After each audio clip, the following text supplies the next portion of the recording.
question I get asked a lot is, what's the oldest book at Houghton Library? And I always say, well, it depends on what you mean by book. I've gotten out a number of items from the collection that sort of illustrate the range of things that we collect, and they're all early in different ages and different ways. So let's take a look at some examples of what we might mean by the oldest book in the collection. So this is I think probably the oldest textual item in the collection.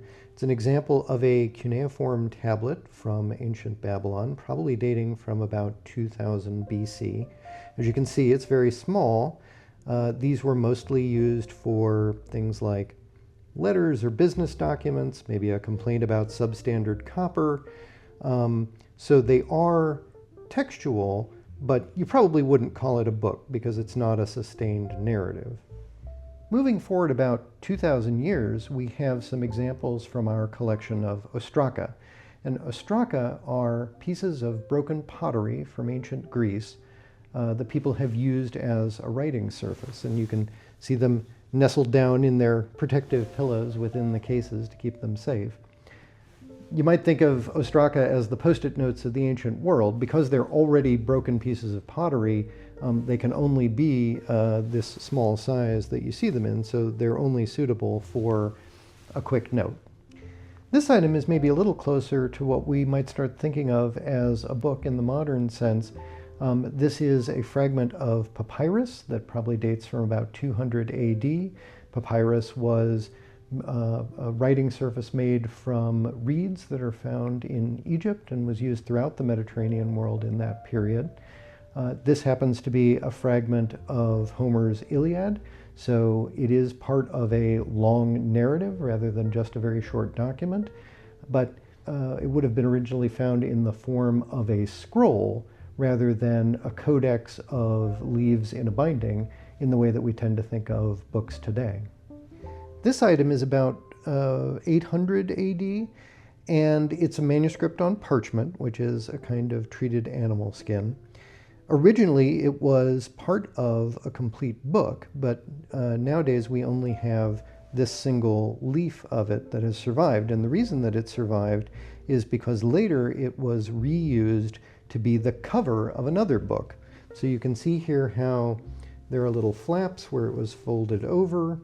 This was the front cover, this was the back cover, here's the spine, and we can even see a little trace where somebody's written a label on the spine to say what that newer book was.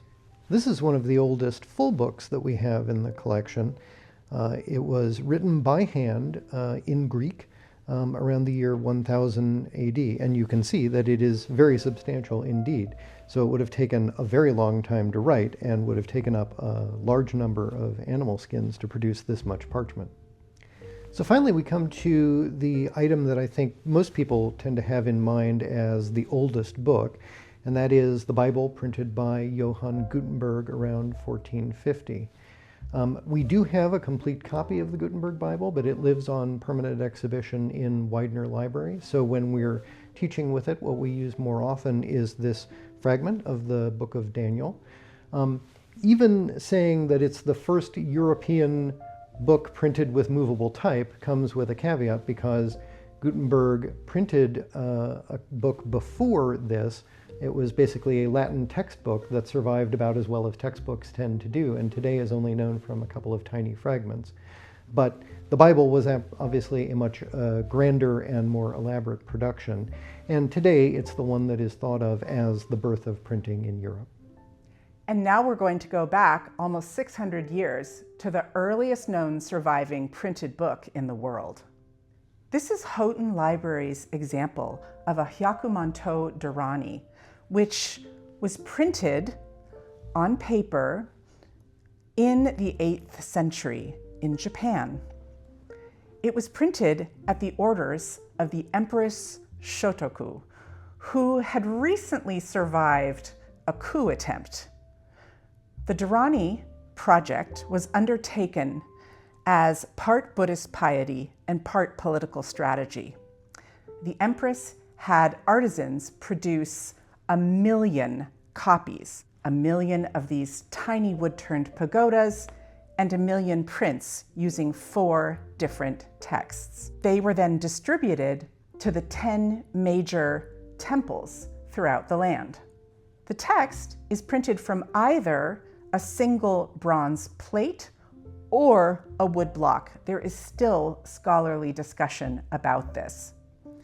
Remarkably, a lot of these survive. The reason for that is that they were not actually intended to be read, but 100,000 of these tiny pagodas were installed in the structures of the temple as a symbolic statement of Buddhist piety.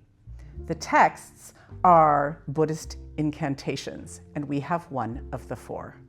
These 3 seemingly inconsequential pieces of wood are actually some of the most remarkable items in our collections documenting the history of printing. They are 3 examples of a Uyghur movable type. The Uyghurs are, of course, a Muslim group in China, and these artifacts of their printing history were found in 1908 during a French archaeological expedition in China, and they are just 3 of about 900 pieces of this type that were found. What's remarkable about them is that they are examples of movable type, recombinable pieces that could be used over and over again to print different texts.